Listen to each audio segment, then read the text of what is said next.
শুধুমাত্র 1 কাপ চালের গুঁড়ো দিয়ে যে এরকম অসাধারণ একটি রেসিপি তৈরি করে নেওয়া যায়, না দেখলে বিশ্বাসই করতে পারবেন না। তাই ভিডিওটি স্কিপ না করে শুরু থেকে শেষ পর্যন্ত দেখতে থাকুন। তো প্রথমেই আমি এখানে নিয়ে নিয়েছি 1 কাপ মতন জল। আপনারা একটা বাটি মেপে বা কাপ মেপে জলটা নেবেন। এবার জলটা দিয়ে দিয়েছি, জলটাতে দিয়ে দিলাম স্বাদ মতো সামান্য একটু লবণ, আর দিয়ে দিচ্ছি যে বাটি মেপে আমি জল নিয়ে নিচ্ছি সেই বাটি মেপে 1 বাটি চালের গুঁড়ো। চালের গুঁড়োটা দিয়ে এটাকে ভালো করে মিশিয়ে নেব।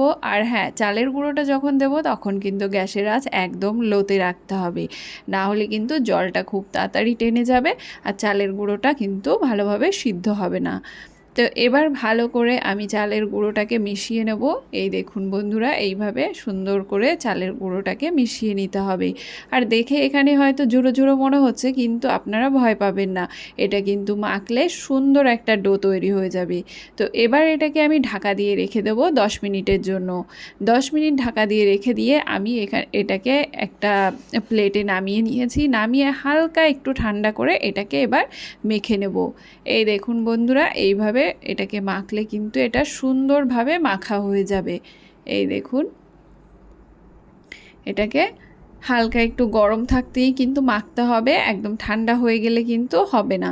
তো হালকা একটু গরম থাকতে এটাকে আমরা এইভাবে সুন্দর করে মেখে নেব, কারণ যত সুন্দর করে আমরা এটাকে মাখবো এটা কিন্তু খেতে তত ভালো লাগবে।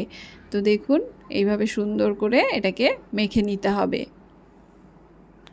তো আমার রেসিপিগুলো আপনাদের কেমন লাগছে অবশ্যই কমেন্ট করে জানাবেন বন্ধুরা। আর রেসিপি ভালো লাগলে একটা লাইক অবশ্যই করে দেবেন আমার ভিডিওটি, যাতে আরও অনেক দূর পর্যন্ত যেতে পারে। তো অবশ্যই একটা লাইক কিন্তু করে দেবেন। তো এটাকে এবার খুব ভালো করে আমি মেখে নিয়েছি। এই দেখুন, এবার এটাকে একটু আমি লম্বা মতন করে নিয়েছি হাতের তালুর সাহায্যে। এবার এর থেকে আমি ছোট ছোট লেচি কেটে নেব। এই দেখুন, একদম ছোট্ট ছোট্ট করে আমি কেটে নিচ্ছি। কেটে নিয়ে একটা লেচি আমি হাতের তালুতে নিয়ে নিচ্ছি। তালুতে নিয়ে এইভাবে গোল পাকিয়ে নেব। এই দেখুন বন্ধুরা, এটা কিন্তু খুব সহজ। এইভাবে হাতের তালুতে গোল পাকিয়ে নিতে হবে, আর যাতে তাড়াতাড়ি হয়ে যায় তার জন্য আপনারা এভাবে 2-3টে একসঙ্গে নিয়েও কিন্তু এটাকে গোল পাকিয়ে নিতে পারেন। তো এইভাবে আমি সমস্ত বলগুলো তৈরি করে নেব। এই দেখুন, সমস্ত বলগুলো আমি রেডি করে নিয়েছি। আর হ্যাঁ, যখন আমরা বলগুলো তৈরি করব এটা কিন্তু তখনই রান্নাটাও করতে হবে। বলগুলো রেডি করে আমরা যদি রেখে দিই তাহলে কিন্তু এটা শক্ত হয়ে যেতে পারে। তো বলগুলো গড়ার সঙ্গে সঙ্গেই কিন্তু রান্নাটা করে নিতে হবে। তো বলগুলো আমার তৈরি করা হয়ে গেছে। এবার আমি কড়াইতে দিয়ে দিয়েছি বেশ খানিকটা জল। জল দিয়ে জলটা ফুটতে লাগলে তখন আমি বলগুলো দিয়ে দেব। বলগুলো কিন্তু ঠান্ডা জলে দেবেন না, অবশ্যই জলটা যখন ফুটে উঠবে তখন বলগুলো দিতে হবে। বলগুলো দিয়ে তার সঙ্গে আমি দিয়ে দিচ্ছি 3 থেকে 4টে এলাচ। এলাচ দিয়ে এবার এটাকে ভালো করে জাল করে নেব। এই দেখুন বন্ধুরা, এটা যত জাল হবে এই বলগুলো সিদ্ধ হয়ে কিন্তু নিজে থেকেই ওপরে ভেসে উঠবে। এই দেখুন, তো আমার বলগুলো দেখুন, সমস্ত বলগুলো আমার ওপরে ভেসে উঠেছে। তো এটাকে ভালো করে আমি জাল করে নিয়েছি। এবার আমি এখানে দিয়ে দেবো দুধ। আমি এখানে গুঁড়ো দুধ ব্যবহার করেছি। এখানে আমি 1/2 কাপ গুঁড়ো দুধ গুলে নিয়েছি, গুলে নিয়ে দিয়ে দিচ্ছি। আপনারা এখানে গুঁড়ো দুধের জায়গায় কিন্তু লিকুইড দুধও ব্যবহার করতে পারেন। সেক্ষেত্রে জলের জায়গায় আপনারা প্রথমেই লিকুইড দুধটা দিয়ে দেবেন। তো আমি যেহেতু এখানে গুঁড়ো দুধ ব্যবহার করেছি তাই আমি বলগুলোকে জলে সিদ্ধ করেছি। তো এবার দুধটাকে দিয়ে আবারও আমি এটাকে ভালো করে জাল করে নেব। তো এটাকে সুন্দর করে জাল করে নিয়ে তার মধ্যে আমি দিয়ে দিচ্ছি স্বাদ মতো চিনি। আপনারা আপনাদের স্বাদ অনুযায়ী চিনিটা ব্যবহার করবেন। তো স্বাদ মতো চিনি দিয়ে এটাকে আবারও আমি রান্না করে নেব।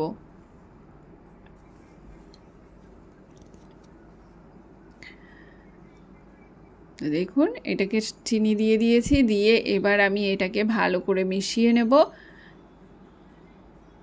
মিশিয়ে নিয়ে এটাকে রান্না করে নিতে হবে। এটা কিন্তু এখন অনেকটাই পাতলা আছে, অতএব এই দুধটাকে জাল করে আমি ঘন করে নেব।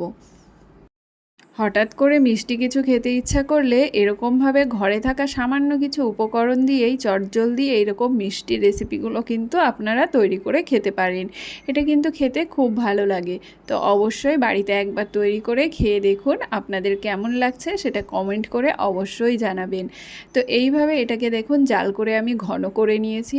এই দেখুন এটা কিন্তু অনেকটা ঘন হয়ে গেছে, আর এটা ঠান্ডা হলে কিন্তু আর একটু ঘন হয়ে যাবে। তো দেখুন দেখতে কত সুন্দর লাগছে। তো আজকের রেসিপি আপনাদের কেমন লাগলো অবশ্যই কমেন্ট করে জানাবেন, আর রেসিপি ভালো লাগলে অতি অবশ্যই একটা লাইক করে দেবেন যাতে আমার ভিডিওটি অনেক দূর পর্যন্ত যেতে পারে। তো অবশ্যই একটা লাইক করে দেবেন, আর চ্যানেলটিকে সাবস্ক্রাইব করে পাশে থাকার অনুরোধ রইল। দেখা হবে আরেকটি নতুন রেসিপির সঙ্গে, ততক্ষণের জন্য টাটা।